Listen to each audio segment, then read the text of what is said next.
Player 2 has joined the game.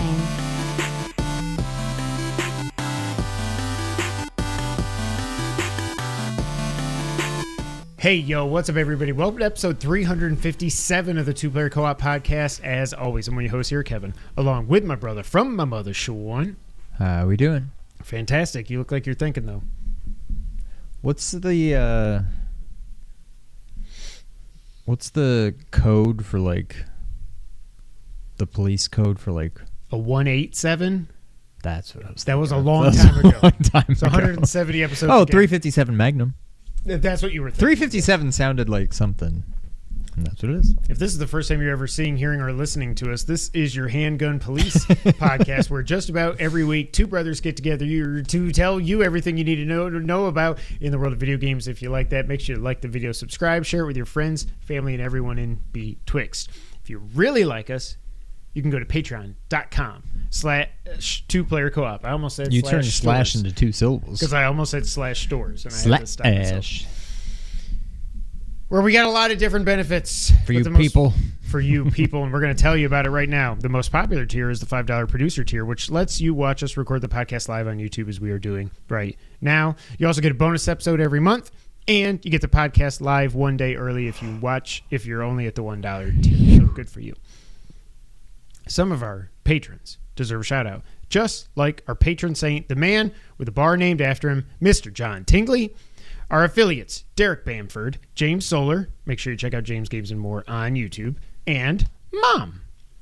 As well as our producers, Steve Appleton, Aunt Sue, Dustin Downs, and Chris Peralta. Make sure you check out PS Rewind on YouTube as well. I just realized something. When I was looking at the tiers to post the link, we only have 3 producers now, and I thought that didn't sound right. I'm guessing Aunt Sue got a new credit card and didn't realize it got canceled. Well, we had to stop shouting her out then. She's got to start giving $20. No free rides, even for family.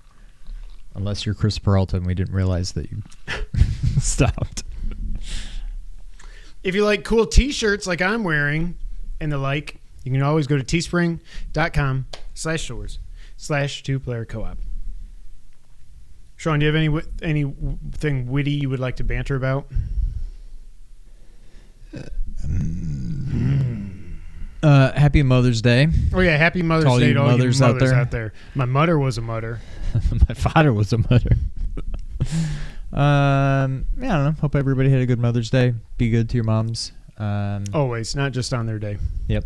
We had fun. We had a cooked out for the first time. That's when, it's like... I always say like Memorial Day is the start of the summer, but it's really whenever we have the first pool party. I think sometimes we do it for Mother's Day, sometimes we don't. This may be one of the first Mother's Day ones. Yeah. I feel like we usually do it for Father's Day. Oh, yeah, for sure. But I feel like usually Memorial Day, Mother's Day is like... We usually do like the pasta. But normally we don't have graduation the day before. But yeah, that got all messed up. And yeah. Yeah, shout out to Brittany. Yes. Yeah, okay, then I just want to go right into it. So, breaking news. Told Sean this morning, I was like, I don't know what we're going to talk about. And Square Enix did some stuff. And then we had some breaking news just a little bit before we went on the air. I just like to say that. PlayStation has announced, finally, not 1, but 2 CEOs. 2? Butchered that. CEOs. This comes from GameIndustry.biz. So let me actually... crap. Where's Wario's tweet? I lost the tweet. Wario, come out to play. That was weird. So Sony PlayStation has announced 2 CEOs, as I said. Okay. First one, Herman Hulst. Hulst is the CEO of the newly named Studio Business Group, which includes all of PlayStation's first-party teams, also covers the development of PlayStation IP onto other mediums such as TV and film. Herman Hulst has been the head of, PlayStation Studios, I guess. Something, yeah. Or the president of whatever he was. I'm going to butcher this, but Hideaki or Hideaki Hideaki. I think it's Hideaki. Okay. Hideaki Nishino will lead the Platform Business Group, which includes console hardware, technology, accessories, PlayStation Network, and third-party relations, covering major publishers and indie studios. Sorry, Shuhei. So let's see here. So I had not heard of this guy before. Okay, so Hulst, obviously, he was... Okay, all they say is that he was the head of PlayStation Studios. Obviously, he was also the co-founder of Horizon and Killzone developer Guerrilla Games, which was acquired by Sony way back in 2005.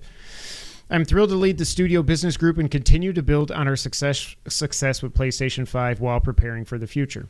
The video game industry is one of the largest entertainment industries in the world. It's been built on the marriage of content and technology, and I look forward to continuing to push the boundaries of play and entertainment.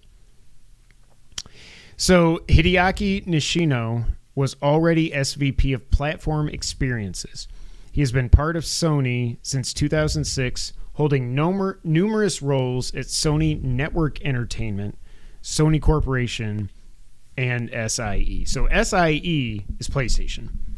Sony Corp is just obviously Sony. I don't know what Sony Network Entertainment is, unless that's something to do with film. I don't know. I've never heard of it. It's weird. Like, they're not like a...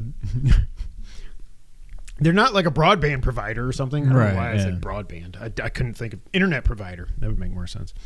And he says, we will continue to connect players and creators through world-class products, services, and technology.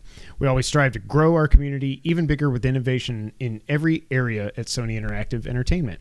I'm honored to be appointed such an important role alongside Herman. By working more closely together, we will be positioned to build incredible experiences for an ever-expanding audience now and in the future. So yeah, they're taking over for Hiroki Totoki, which is just the best name ever. Blah, blah, blah. That's really it. How do you feel? I like Herman. I really like Herman. This feels very Michael Scott and Jim Halpert. Jim Halpert, like... Why do we have two? You do the big picture. Like, you should have one CEO and then just have one be a CPO and a CGO. Like, come up with, like, well, that's I don't know. That's kind of what that's what Phil is. Like, Sarah Bond is like the president of Xbox. Mm-hmm. I think, or maybe Phil's the president, whatever. But it's like there's somebody above Phil, and then Phil's responsible for the games. Yeah, you know. I mean, I don't care. It's semantics, I guess. If they want to just call them both CEOs, fine. I don't care. I don't know that I really have a problem with the work split. Like, it just seems weird to say we have two CEOs. That's what bothers me the most about it. I like Herman. I don't really know anything about the other guy. But Herman's going to be much better than Jim Ryan. How do you do, fellow gamers? Because I've always looked at him, pretty sure it's pronounced Hideki. Hideki Matsui, former Yankee. Herman's going to do great. I've always thought that he should have been, like, whenever he doesn't speak a lot. A lot of people at Sony don't talk. But when he does, like at showcases and whatever, whenever he shows up, I like him. Yeah. I still miss Sean Layden. I miss Andy House. I miss those guys that had personality, but Herman's the closest thing to a personality that they've got. So I think that's a good idea. At first, I went like this. I was like, 2 CEOs? That's weird. And then I read it and I was like, okay, so basically one over games, one over hardware. But then I was like, okay, that makes sense. But then I was like, wait, no, it doesn't make sense because the games and the hardware are always intertwined. And then the guy, Hideki, is over third-party and indies also. I get it that it lets Herman just focus on the PlayStation studios, but I don't really get it. I don't know why you would have 2 CEOs. Yeah. I also wonder if they're doing this because of everything that's going on with Microsoft. Maybe they want to split up the duties because the calls, So, I mean, they each have a different call to duty. Oh, damn, I screwed it up. Call of duty with what they're doing. I don't know. It's weird. I don't know what it's really going to affect us. You look like you're about to say something and laugh. It's probably a joke that's been made before. Literally, like word for word. And I give you credit because you're the one that I'm riffing off of something you've said in the past. But we already have a George? No. If you feel like you have to poop, you're getting the call of duty. I'm sure no one has made that before. I'm sure no one has made that joke before. So I don't really know what it means. I think it's kind of weird. I haven't seen what anybody on Twitter is saying yet or anything. I'm glad they named somebody or two somebodies. But yeah, I don't know. Yeah. It's a little odd, but I have faith. I'm happy for Herman. He's done a great job over PlayStation Studios. And I'm not really going to miss Jim Ryan except for making fun of him. Yeah. You were going to say something else. What's the next joke? I was just going to say, if Herman Hulst has a bunch of people working under him that aren't very social and don't like to go out, those would be Herman's hermits. This is why you come to this podcast, ladies and gentlemen. So that's that. PlayStation 2 CEOs. I don't know. We'll see how it goes. Sean. Yeah. What was that? Are you Dutch? Yeah. Yeah. What have you been playing?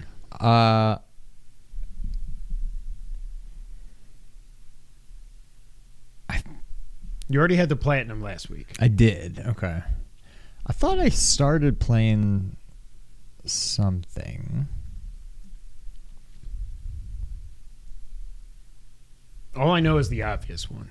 Oh, yeah. Tunic.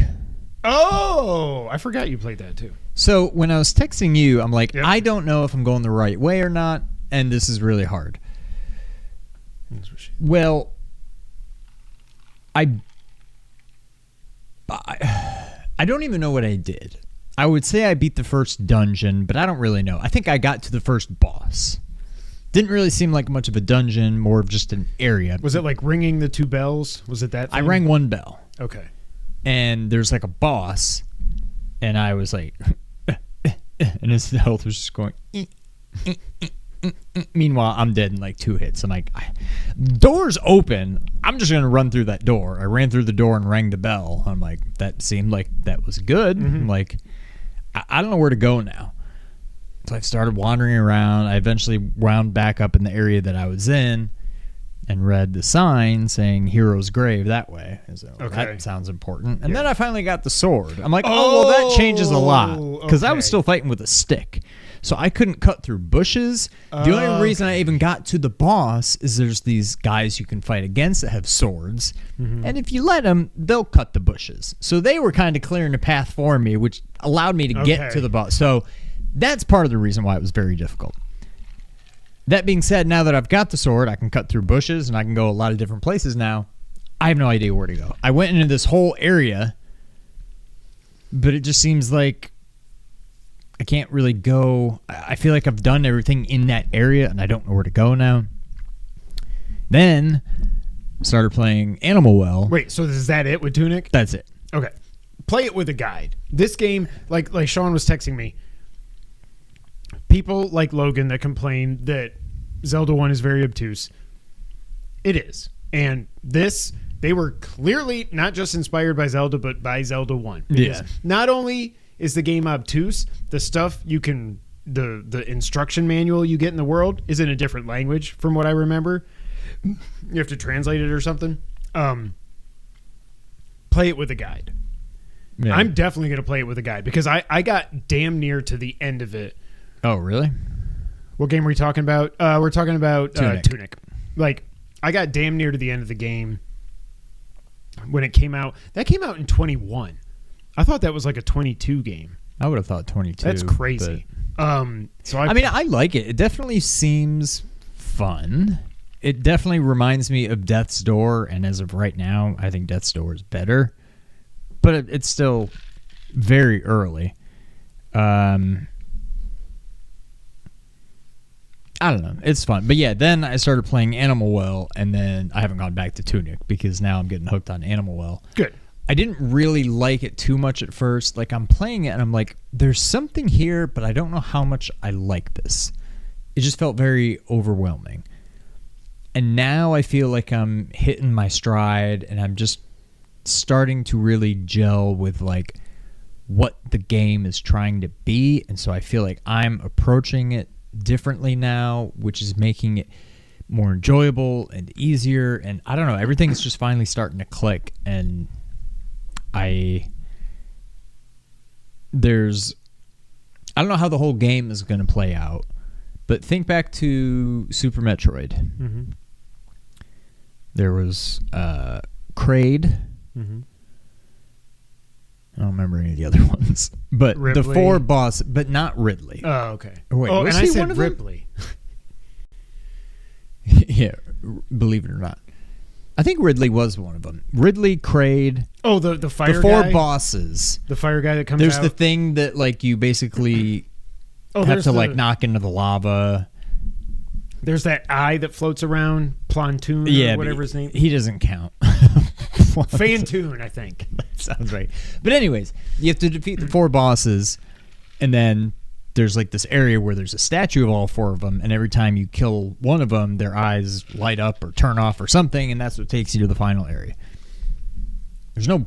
Actually, I did kind of fight one boss. Without combat. In a way. You kind of make it kill himself. Like, make it jump off a cliff or something. Basically. So I've fought 2 bosses and got their flames. And Okay. it seems like there's 4 of them. And I've done 2 of them. So I assume I'm about halfway through. But I did both those 2 in the last 30, 45 minutes of gameplay. And I felt like I've gotten much further. I don't know. It's just like I'm starting to... I've unlocked what I guess is the fast travel, but it's not that helpful. The map is not great. Like, the map shows you a pretty good layout, a good representation of the world. But there's no information on there. I finally just got a pencil, which lets you kind of draw your own. It's not like a stamp, like I want to put this symbol here. You have to draw with your thing. But, like... So the map doesn't really show you, unless you can make out, oh yeah, that room looks familiar. I think that's where this thing was. Like, there's no, like, symbols that show up on the map other than the save points. Okay. And a symbol for, like, where you died, pretty much. But, like, the map isn't very...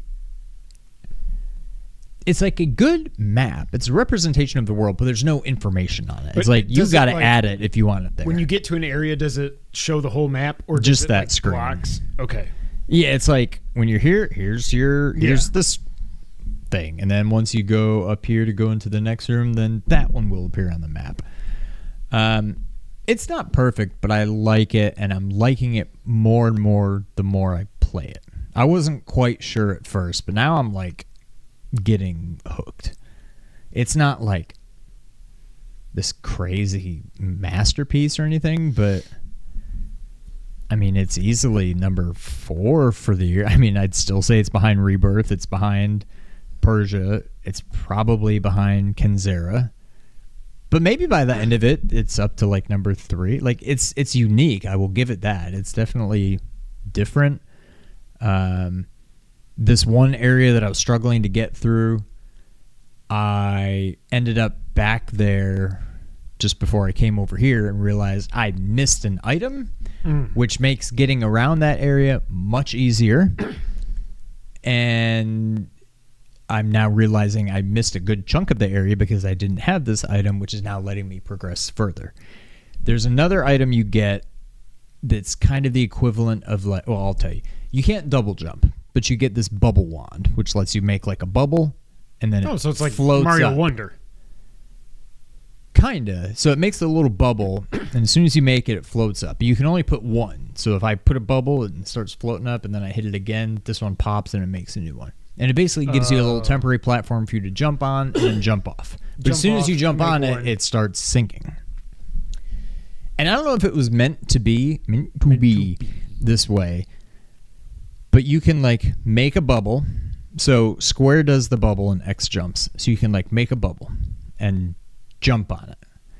Now, as soon as you land on it, you'll start sinking. But you can basically hit square X. So you'll make a new bubble and jump, and then you can jump onto that one. So you can kind of, if you time it right, you can go, yeah, boop, boop, boop, boop, boop, boop. And there's rooms that I've essentially skipped by, like, I'm in this room, and there's a switch I got to get to up here, but I can't reach it, and I clearly have to go into this room and come out up here. And I just like, bloop, bloop, bloop, bloop, bloop, and got up there that way. But then anywhere there's like these like vines hanging down, they pop your bubble. And there's some places where they put those vines where it's like they clearly don't want you to use that, I'll call it an exploit.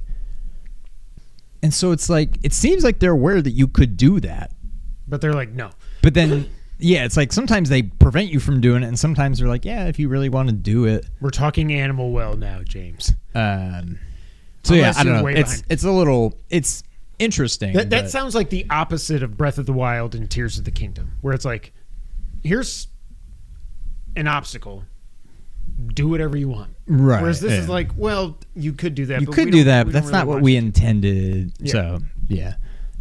But no, I definitely like it. I think you should check it out.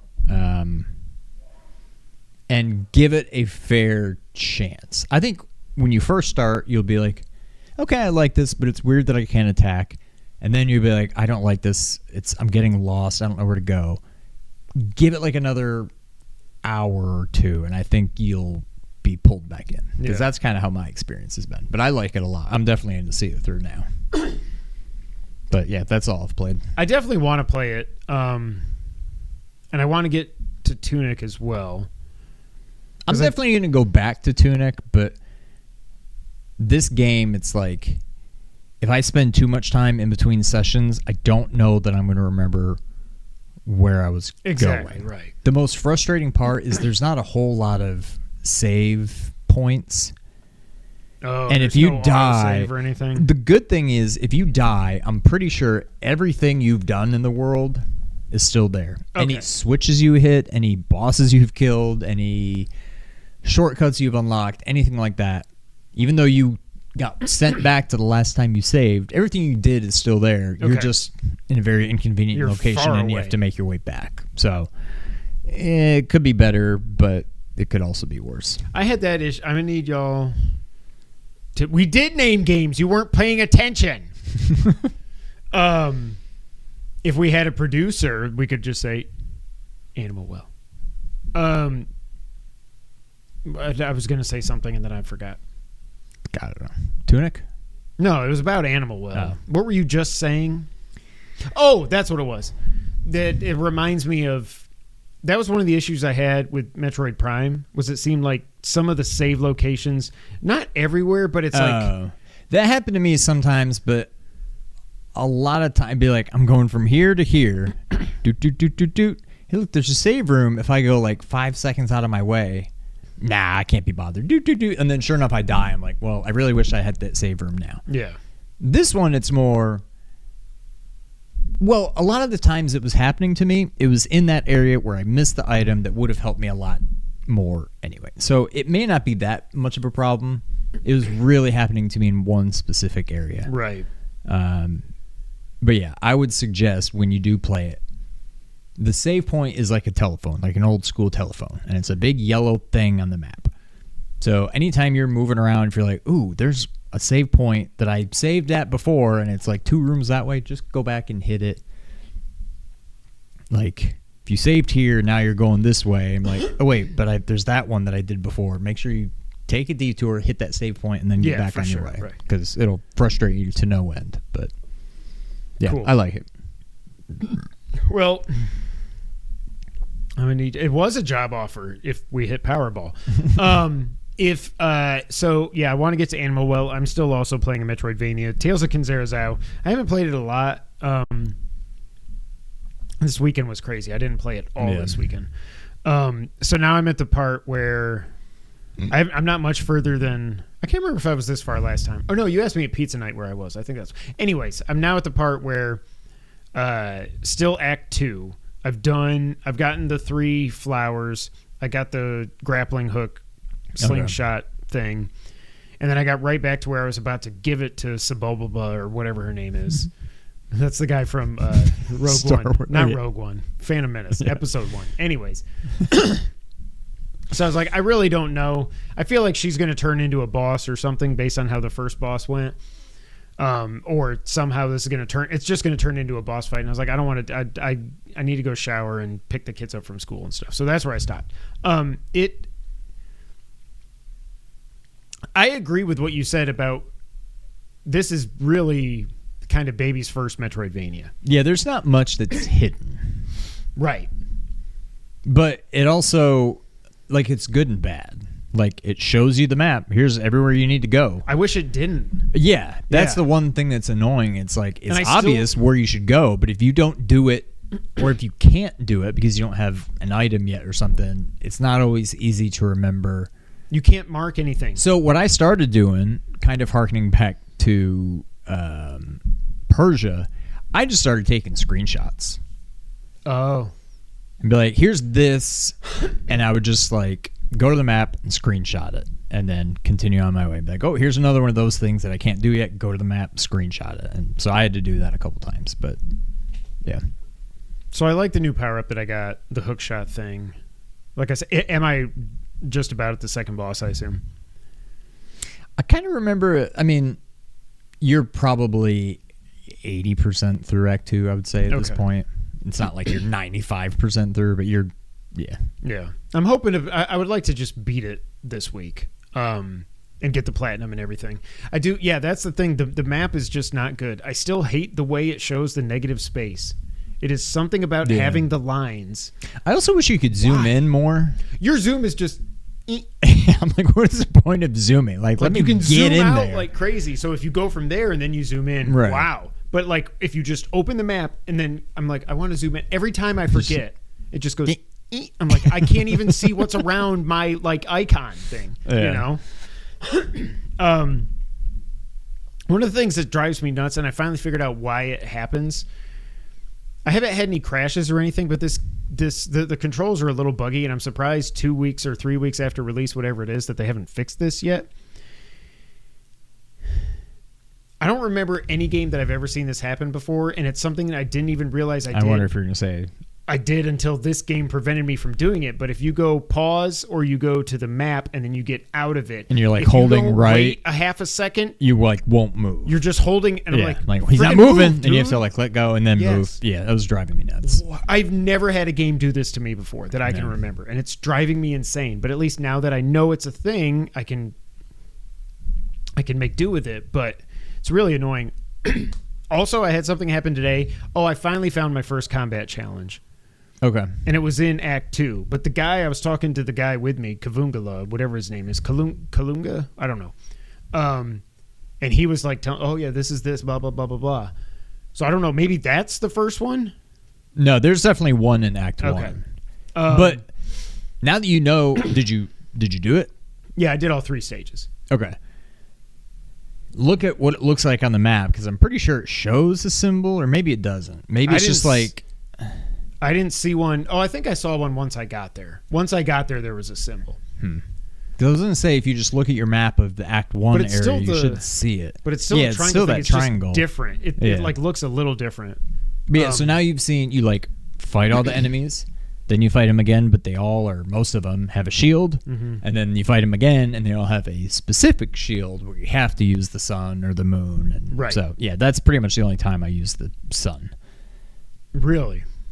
See, I'm using the sun more than I'm using the lasers. One the thing, in case you haven't figured it out, because it helped me a lot, stupid rangers. anytime they have a shield, whether it's a normal shield, a red shield, or a blue shield, for Yes, your... Animal Well was made by one person. You're right, James. For your moon, do you have the thing where you can hit triangle to like deflect projectiles? Do you have that power? Not yet. Okay. That I did the thing where you can hit R2 to like, and I always forget that I have it to like grab, okay. Yeah, I didn't use that. put something too in much. stasis or an So enemy the that's triangle almost thing, dead. you can like deflect projectiles. Okay. And that counts to get rid of their shield. Oh, okay. Even if they have the red shield and it's sun, you can only deflect it with moon. But if it's something that shoots a projectile at you, go to moon, deflect it, it always hits them unless another enemy gets in the way. Okay. And that's sometimes an easy way to get rid of their shield, especially if they're one of those that throw projectiles. So that helps a lot with those guys. The only reason I did the R2 power up was I needed to do that to get to the Your super Shinku. Yeah. So I did, like you said, I powered that up all the way. That thing is ridiculous. Oh, you got it to level 3 now? Oh yeah. So and now I'm like, okay, now I can do the other skills and stuff.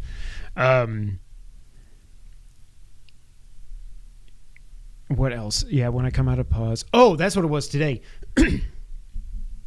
I had finished I think it was the second stage of that combat trial. And all of a sudden, I click out of the menu, like, yeah, you get point, whatever I got. And then it's like, my guy is just standing there, and he's got the aim thing. And I'm like, oh, that's weird. Okay, go left. I can't move. I can do this, and I can jump, and I can dash. But I'm like, what the hell is happening? Finally, I just was like, wait a minute. Let me hold L2. Like, oh, okay, that fixed it. But I'm like, this game's got... Oh, that never happened to me. It's the only time it's happened. Yeah, I guess it's kind of the same thing. But it's super weird. The pause menu in this is just... It's just messing stuff up. Again, I know this game is not copying it, but the more I play this game, the more I'm like, this is Prince of Persia, but just not as good. Yeah. You've got all like there's all like the floating blocks and stuff that look like they're suspended in time, just like Prince of Persia. You've got, now you get to the swamp area. The graphics are almost identical. Yeah, if you get in the green stuff, it's going to hurt you because it's slime, whatever. It's got the combat challenges. It's got the platforming challenges. It's like, yeah. It's just not as good. It's Right. not bad. I'm going to see it through and I'm going to get the platinum because I am having fun with it. It's just... Yeah, I definitely liked it. And it's weird because it's not that big or crazy of a game, but there's no way development of it started after Persia came out. It's not like they're just flat out copying it. Right. But yes, it's very similar. It's just bad timing. Yeah. But yeah, I don't know. I love me a good Metroidvania. And this is at least good. Like, it's a solid, like a 7 out of 10, I would say, so far. Yeah. The story isn't really hooking me yet. I skipped a lot of the story. I just still because don't I'm like, understand what happened at the beginning. I skipped a lot of the stuff at the beginning, and I don't even know who I'm playing as. Am I playing You're as Kenzera? Okay, but oh no, you're Zhao. Never mind. Oh yeah, Kenzera, Zhao I think is the world. But like, is that who you're walking around the house as? Or that's are what you, I'm saying. I don't think so. I think that's like his. Or are kid you maybe playing or his dad, and this is like his story? I'm still kind of confused about that. Because you're trying to save the dad from being dead. So why did they change? Because they weren't calling him Zhao in the beginning. What were they calling? No, not in the house. Yeah, that's what I'm saying. So is that the same person? I think that might be Zhao's kid. Maybe. I don't know. I'm very confused. Zhao is the Babu to that person. Is that what they call? He calls his dad Babu. I think so. Yeah. I don't know. But yeah, it's fun. I just didn't care about the story. Yeah. And the first boss fight was cool. I died a couple times, but then once you get the patterns down, it's not that bad. Yeah. And I was like, all I have to do, I got to stay alive long enough to power up my Shinku Hadouken again. And then after that, I'm like, okay, that took away a good chunk. Now I can heal and stuff. And it's fun. But yeah, I use mostly the melee stuff. Really? I don't know why. But I like just getting right up in those things. But I mean, I'm pretty good at going back and forth. And a lot of times if I am using the moon, if I'm like, pew, pew, pew, usually there's like a floating guy and I'm like, and I use all my ammo and then there's somebody coming to me. So then I'll L1, I'll turn around, boom, boom, boom. I guess that goes back to my thing about Metroidvanias that I just like Metroidvanias with melee combat better than range combat. Which and is I not do how too, it used to be. but I don't know why in this game I'm just like, I'm going to stick to the moon. Yeah. Bang, zoom. Stick to the moon.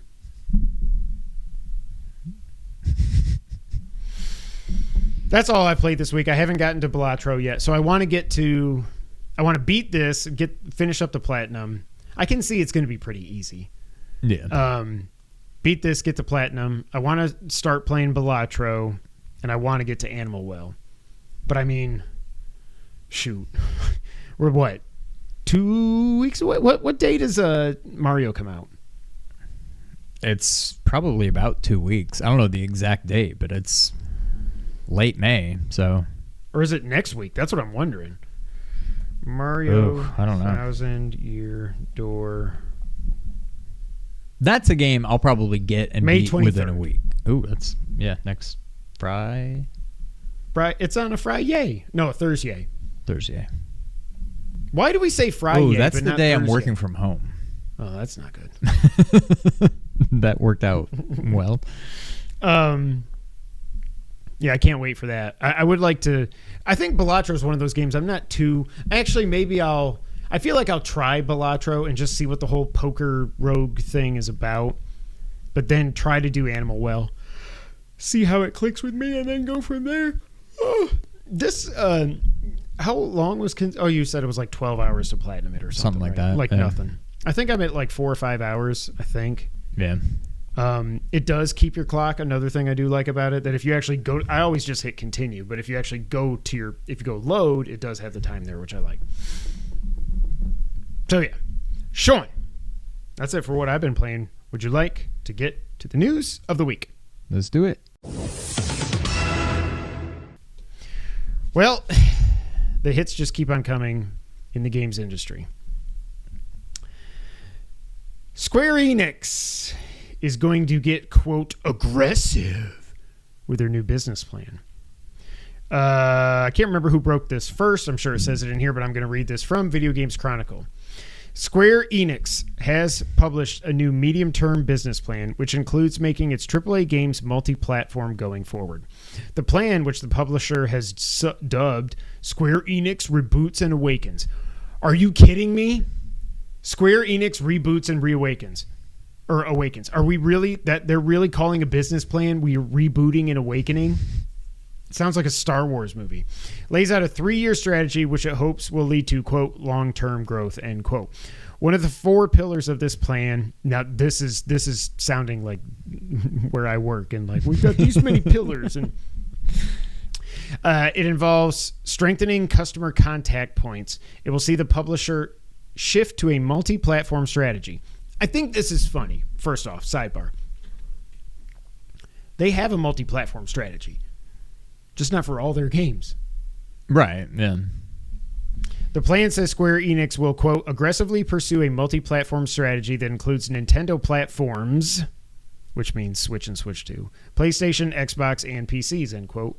By doing this, it will be able to, quote, build an environment where more customers can enjoy our titles in regards to major franchises and AAA titles, including catalog titles. While it isn't explicitly mentioned in the plan, the recent releases of Final Fantasy VII Remake and Rebirth are the most obvious examples of Square Enix releasing a platform exclusive AAA title. Hello, Forspoken. This new plan appears to suggest that such platform exclusivity may not be in Square Enix's best interests anymore, and that it may even be planning to release some of its previous catalog titles on new formats, be that Xbox or the successor to the Switch. Elsewhere in the document, Square Enix stresses that it has to, quote, shift from quantity to quality and focus on delivering games that are enjoyed by more players. I feel like Michael Scott. Thank you. Yeah. It aims to, quote, launch... this is the most quotes I've ever done. It aims to, quote, launch titles that ensure excitement that will bolster loyalty to our brand, placing top priority on bringing smiles to our customers' faces, end quote, and to, quote, keep and build on the fan bases for our major franchises by regularly releasing AAA titles, end quote. Final Fantasy VII Remake... I almost said Remirth. Remake. Oh, that's the guy from Mirth. He's one of the idiots in Smash from the Marth. Fire Emblem. Oh, is it Marth? Final Fantasy VII Remake and Rebirth are PlayStation console exclusives, but Square Enix's new strategy suggests that its future games will be multi-platform. The plan appears to be the outcome of an announcement made during Square Enix's financial results briefing in February, where President Takashi Kiryu said the company was conducting a fundamental, or is that Kiryu? If Ryu is actually Ru, or no, that's Ryu. Kiryu. Okay. Conducting a fundamental review of its development process to improve the quality of its games, and then more information would come in the spring. During its latest financial results released today, The publisher confirmed it had canceled a number of projects because they were, quote, incompatible with the group's revised approach to the development of HD games, which reflects such objectives as multi-platform development and the strengthening of internal development capabilities. What does that even mean, the development of HD games? I think what they're saying is like just not... Like AAA? Or not like phone games, I guess. Yeah. Or like handheld, but there's no handheld, so I don't know. Also, because I said the hits keep on coming, Square Enix did also confirm as part of all this that there will be layoffs in the US and Europe across publishing, IT, and the Square Enix Collective, which is their indie label, which will be most affected. How does Square Enix... I need Dragon Quest Monsters on PS5. I think it's only on Switch, right? How does Square Enix have an indie label? That doesn't make any sense. You're Square Enix. You can't have an indie label. That's true. Yeah. You're publishing it. It's like EA Originals. They don't call them indie games. They're like a different. That's what Tales of Kenzera is the EA Originals. It's like that's. And Ubisoft, I think they did something like that too. Okay, I'm getting hung up on that. So they want to do quality over quantity. What I wrote down here is maybe less foam stars and Forspokens? ? I think that would probably help the bottom line. Multi-platform. Square Enix. More power wash. Oh, they did publish that, didn't they? Now that was a win. I don't care what anybody says. I don't even know what the Metacritic is for that game. But Sean, what do you think about all this? I mean, I think this is just kind of a reflection of the industry as a whole, where you release these like universally praised, loved games by critics and consumers, and somehow they still fail to meet expectations. Like, the industry is not, I don't want to say it's not salvageable, but like it can't keep going the way it is. They can't keep getting away with this. And as so Jesse said. I don't want to know what Rebirth would have looked like. Not literally looked alike, but like either A, what would that game literally have looked like to be able to put it on the Switch? Not talking Switch 2, but Switch. Let's say they came up with the strategy 3 years ago. Right. You try to put that game on Switch, let me know how it goes. Or what would it look like on PS5 because they had to try to put it on the Switch? Exactly. It's one thing to put it on Xbox. It's another thing to put it on PC, whatever. But Switch and Switch 2 may be completely different. But I'm not trying to take cheap shots at Xbox. I don't know that you sell too many extra copies by putting it on Xbox. No, that's the problem with the whole PC, ecosystem of right course, you probably do. Switch, you'd probably sell a lot if you put the actual version of the game and not like a Mortal Kombat 1. Oh my God. Like, so I don't know. I mean, I understand what they're doing and I understand why they have to do it, but I don't know. I don't know how possible that would have been. You could have put it on Xbox. You could have put it on PC. You are not putting Rebirth as it is on Switch. No, it's not like you can maybe Switch 2. I don't know, but you like can't just go like, okay, let's just dial it down to 720p and 30 frames a second. It's not that easy. You know what I mean? Like, yeah. What I assume is that Part 3 of Final Fantasy VII, Sony's already got the contract for that. I would assume. So I don't think that's going to be day and date on Xbox. I wonder if it will be PC day and date or a lot closer. Because Remake was it like exactly a year after? Was that when Interim came out? Is that when it came to PC? So, yeah. And I don't know when Rebirth is going to come to PC. We haven't seen that yet. Oh, yeah, that's what I was going to say. Switch 2 also. I didn't put this in the rundown because I don't really know if... There's all these things... Did you see these other leaks, rumors going around that have come from like customs documents and shipping and stuff, that it seems like the power is between... PS4 Pro and a Series S. If that's true... That's plenty. That's more than enough for... Now, it's more than enough for every Nintendo game they could make. Yeah. I still don't know if it's enough for something like this. But I at mean, least it's you could make closer. a salvageable. Yeah. Yeah. You might have more pop in. And Exactly. Maybe it's locked at 30. Right. But you could make it work. So I don't think Remake Part 3 is going to come to Xbox Day and Date. I do think maybe a year after that or whatever. Well, like James said in the Discord today, who even knows if the Xbox is going to be around then. Yeah. But I assume they're going to put the trilogy after the fact. It's going to come to Xbox. Yeah. Because even remember, Colin always brings this up, that like if you think back to Final Fantasy VII Remake, when they were talking about it, they used to call it a timed console exclusive. Clearly, Sony just paid them more money to say don't let them get it or something. I don't know. And that's the other thing to think about, like these. So I guess what they're saying by going they think they can make more money going multi-platform. So say if Final Fantasy VII Rebirth was on everything, whatever they think they could have sold on PC, Xbox, and maybe Switch. I don't know, not Switch. PC and Xbox would be more money than whatever it was Sony paid them to keep it on PS5. That's basically what it means. But like hindsight's 2020 and all that. But like I feel like somebody at Square Enix should have been like, wow, Sony, you're paying us X millions of dollars to make it exclusive. Okay. Like, they should have known that's not enough to make up for what this would have sold elsewhere. Right. Unless, I mean, I don't know. I'm sure somebody did those calculations and maybe they were just way off on it, but. Or they just thought it was going to sell more on PS5. Yeah, I mean, I don't feel bad for... I mean, Square Enix, if you just bad at doing business. I mean, if you signed a deal that got you an extra couple $1 million just to make it exclusive, but then you missed out on selling millions of...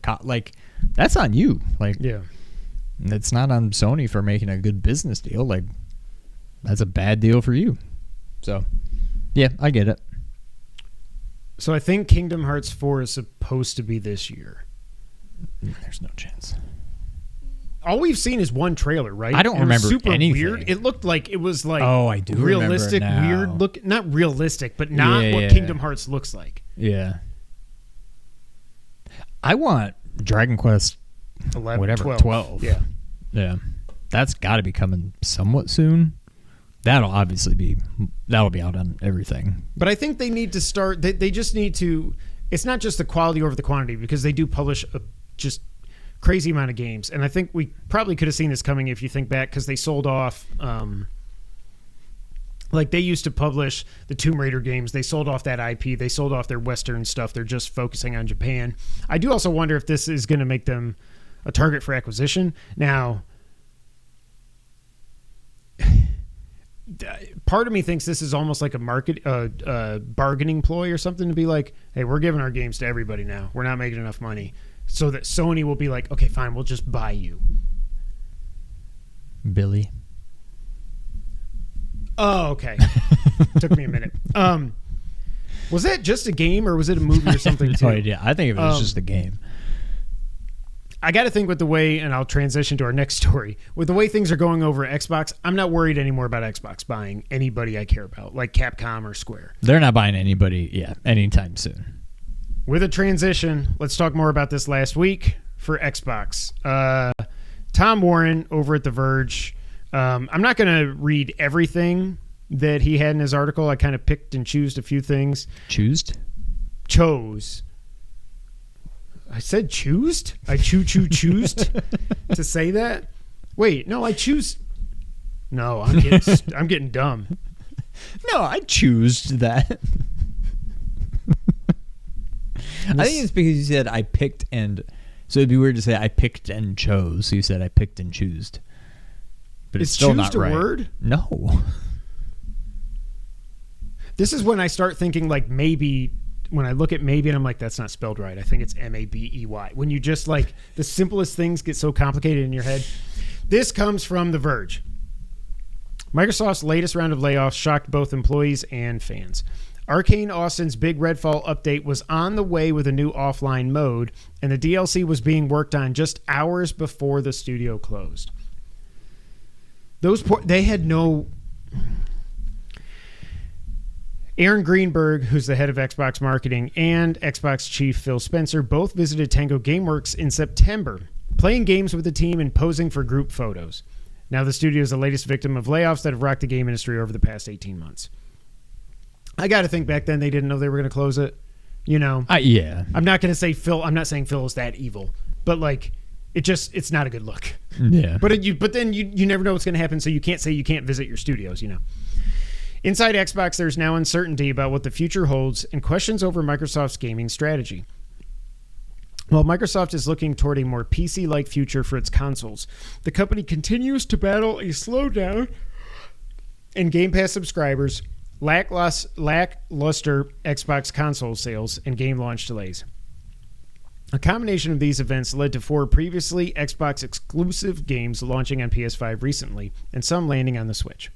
I reported earlier this year that Microsoft had been considering bringing Gears of War to rival consoles, and we're still waiting to see if a long-rumored Gears of War collection is ever confirmed. Either way, I'm still expecting to see more Xbox games arrive on PS5 and Switch, and it'll be interesting to see if the Xbox Game Showcase in June includes any new announcements for rival hardware. Side note, I don't think so. I think that would be... I don't think they need to do it there. They need to focus on... Yeah, even if they had plans for that, scrap that right now. Yeah. I'm not saying, like, get rid of it, but just pump the brakes before you announce that. That can just be blog posts and, like, press releases and stuff. You know, you don't do that at the showcase. I think that would be dumb. Microsoft has also had internal debates about whether to put new releases of Call of Duty onto Game Pass. I understand this is a debate that has been ongoing internally for quite some time, with concerns for some that the revenue that Call of Duty typically generates for Activision Blizzard will be undermined by Game Pass. Duh. Shouldn't y'all have thought about this before you spent $70 billion? Shouldn't you know what you're doing with it? I'm told Microsoft has also considered increasing the price of Game Pass Ultimate again. These are only considerations, so a final decision could mean we still see a future Call of Duty release appear in most versions of Game Pass. The debate internally reflects the fact that Xbox's strategy has shifted from just delivering its games exclusively into Game Pass to considering bringing more Xbox games to multiple platforms. Xbox has a strong lineup of games planned for 2024 with Senua's Saga Hellblade 2. Why did he write it like that? Isn't it Hellblade 2 Senua's Saga? Senua's Saga? I don't know. Now I'm wondering. It'll debut in a matter of weeks on May 21st. I understand Hellblade 2 is another game that Microsoft has been considering for PS5. If that ever happens at this point, it's not clear if even that would be considered a success. Xbox employees are bracing for what's next, as it seems unlikely we've seen the last of Microsoft's gaming layoffs and cutbacks. There are whispers among employees that core Xbox game studios are set for cutbacks next. So what that means is, like, the original Xbox studios, before they bought ZeniMax, before they bought Activision, you know. Yeah. Last month, Microsoft reported that hardware was down 31%, or hardware revenue was down 31% year over year, and an obvious admission that this was, quote, driven by lower volume of consoles sold. What else would it What mean? else would it be? Like, it's hardware. It's not driven by that. It is that. It is that. Like, controllers don't count. They're accessories. They're not hardware. Last year, Microsoft reported a 30% drop in Xbox hardware from the prior year in 22. Sony PS5 sales have also slowed, but not like Microsoft's. While Xbox hardware sales are a cause for concern, Microsoft has been beating the Xbox Game Pass drum in recent years, telling us, quote, the Xbox business isn't how many consoles you sell, end quote. But Microsoft's latest earnings showed that Xbox content and services, which includes Game Pass, would only have been up a single % without Activision Blizzard. And overall gaming revenue would have declined without this giant acquisition. Microsoft CMO Amy Hood is now expecting Xbox hardware revenues to decline again next quarter. So, I don't understand what they're saying. They're saying if they didn't buy Activision, Game Pass subscriptions would have only been up a single %? No, revenue. Xbox content and services, which includes Game Pass, would have only been up a single %. But to be fair, who cares? They did buy them. So this hypothetical, who cares? It's out the window. Ooh, if we didn't buy them, we wouldn't have grown much. Okay, you did buy them. So how much did you grow with it? Right. I mean, that's what I would like to know. Yeah. How much did you get back from that? Microsoft has a busy fall ahead for Xbox, with Bethesda currently targeting September for its Starfield expansion, Shattered Space, Activision planning the next Call of Duty for late October, and Avowed and Microsoft Flight Simulator 2024 likely to follow in November. To top it all off, Indiana Jones is currently planned for December. If Microsoft's game studios can deliver all these games on time, then there will be plenty to play on Xbox this holiday, with a new Gears of War title expected to be announced during this showcase, alongside some release dates for other anticipated games. Microsoft will be banking on some new game announcements lifting the doom in capital letters around Xbox, but the company's gaming strategy still looks unclear and the challenges run deeper than a handful of holiday launches. Basically, Tom Warren is saying Doom 3 is going to get announced at the showcase. Yeah. And I think it's rumored to be year 0 is what I think they were calling it. I think that might have been in like the documents from the FTC trial or something. So some other updates here from Schreier and some other people. So, these first few here, these first 1 to 3, 4 come from James Schreier. Jason Schreier. The Activision acquisition has ramped up scrutiny by Microsoft on Xbox. And I wrote, no shit. You spent $70 billion. They're going to look closer at you now. Before closing, the studio Arcane was looking to pitch a single-player immersive sim, potentially Dishonored 3. That sucks. Xbox is still looking to cut costs, and they did send voluntary buyout offers to some ZeniMax staff. Jeez, Lou. Tango was in the process of getting ready to pitch Hi-Fi Rush 2, and then they canceled the studio. Matt Booty in a town hall after the announcement said, quote, "We need smaller games that give us prestige and awards," end quote. Are you kidding me? I heard more positive buzz last year about Hi-Fi Rush than almost anything. Yeah. And it was a freaking amazing year. And now you have the gall to go out there and say we need smaller titles to give us awards. And then I think Tango or somebody from Tango Studio Head or something was like, he just tweeted a picture of all the like awards that Hi-Fi Rush won. Really? Good. We found out Redfall was about to get an offline mode before the closure. This is what we talked about earlier. But now it's not getting an offline mode. So now whenever they turn the servers off, you can't play that game because it's always online. So after that article, Sarabon did indicate that it sounds like they are going to put Call of Duty on Game Pass this year. Now, everything I heard before this went through was that they couldn't do that for a couple more years because of some contract that Sony already had in place with Activision for Call of Duty being the preferred platform or whatever you would call it is PlayStation. So I don't know if something changed or what, but and like we said, Xbox is looking to increase the Game Pass price again. They're also apparently looking at bringing Hellblade 2 to PS5. Also this past week, the co-founder of Devolver Digital said that he, quote, strongly believes in selling games first over using subscription services.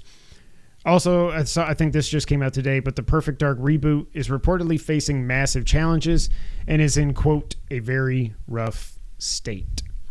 Well, it's funny for going back to Call of Duty on Game Pass. There was somebody, I think it was Dustin maybe, said something along the lines of, can't wait to sign up for Game Pass rent Game Pass for 2 months when Call of Duty comes out and then cancel it. I'm like, yeah, that's what everybody's going to do. This sucks. It just sucks. I don't know. I think this. I won't be surprised if they raise the price of Game Pass again. That being said, I think if they do put Call of Duty on Game Pass, that price is going up. It's going to go up from $16 or $16.99, whatever it is, to $20 a month. Guarantee it for Game Pass Ultimate.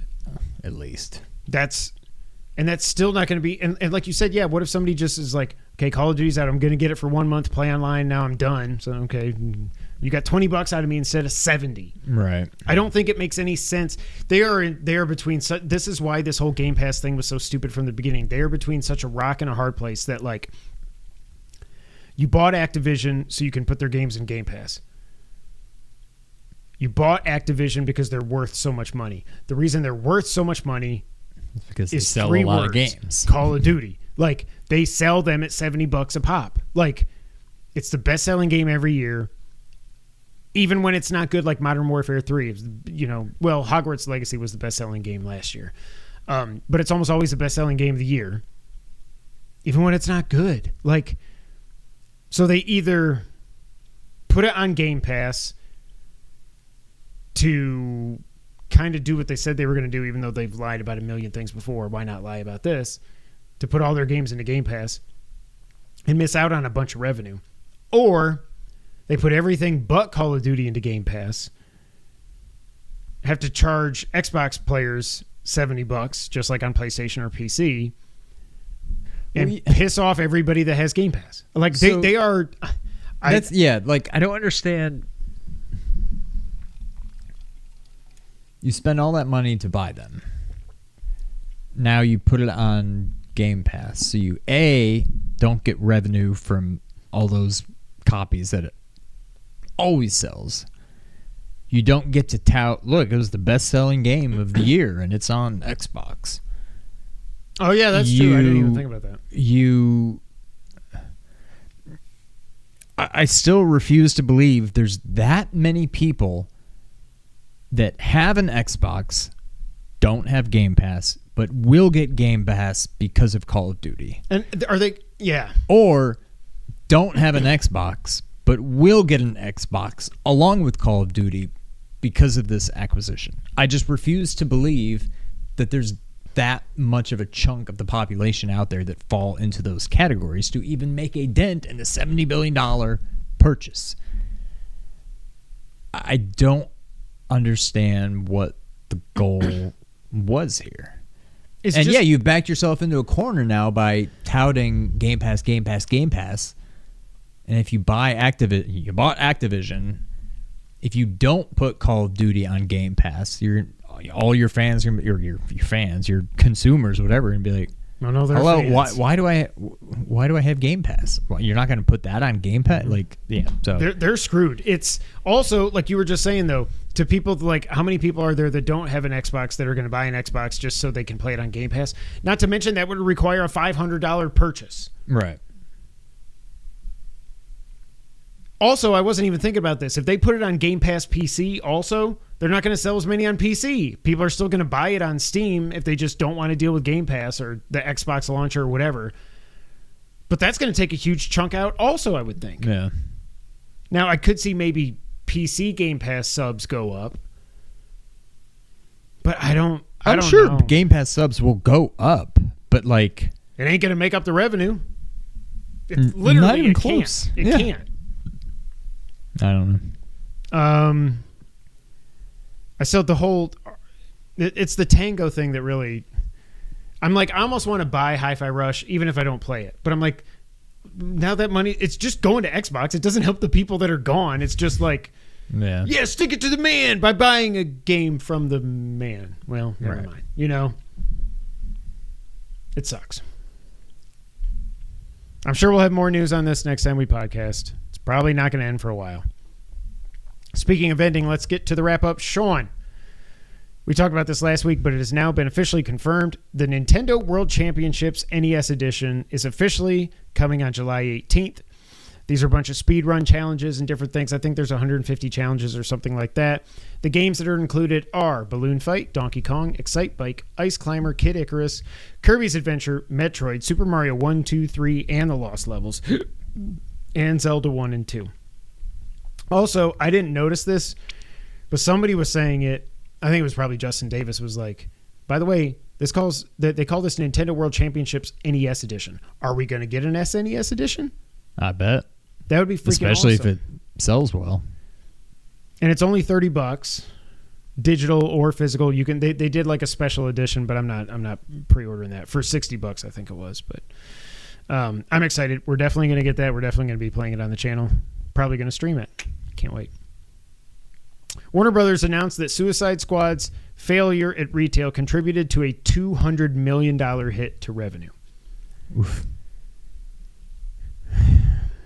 Maybe don't take your best studio and have them work on that for 9 years. It was announced today that Assassin's Creed codename Red is officially Assassin's Creed Shadows, with the reveal coming on May 15th. It is officially only coming to current gen, so it's not coming to Xbox One or PS4.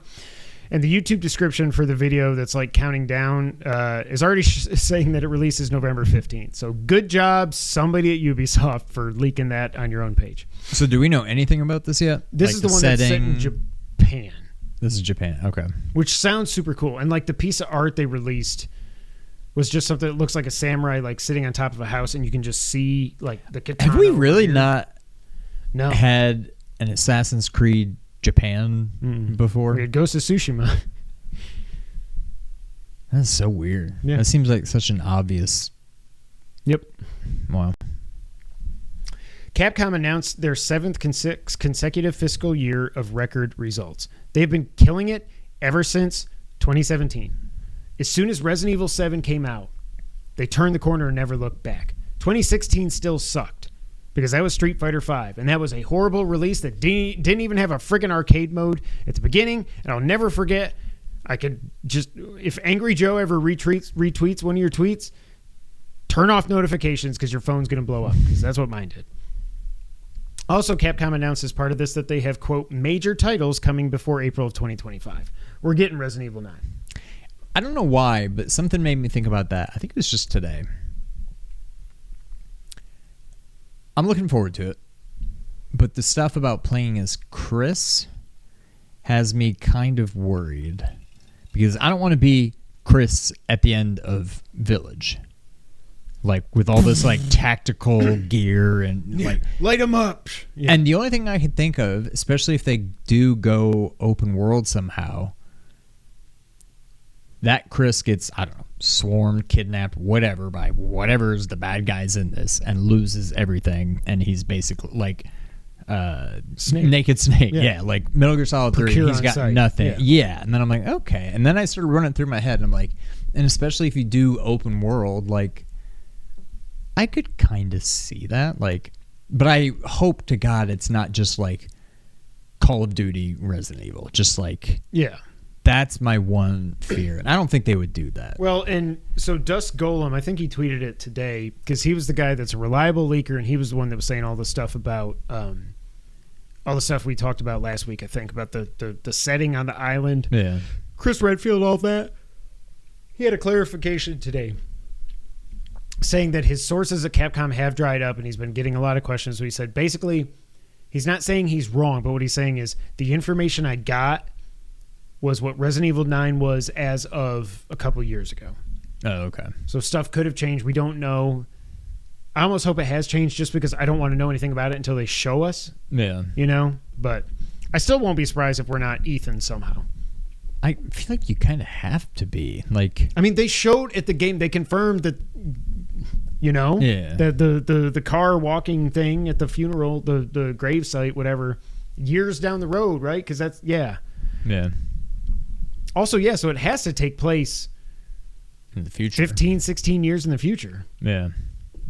Oh, God, don't go like Call of Duty Advanced Warfare. Maybe they go Metal Gear Solid 4 and Chris somehow with all of his T viruses and G viruses and crap that he's probably gotten exposed to. Maybe he's like Agent. Maybe he's become like Old Snake. Like, ah!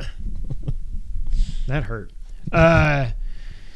Some data mining came out today that made it look like Red Dead Redemption 1 is finally coming to PC 14 years later. I don't know why they've never put it out there.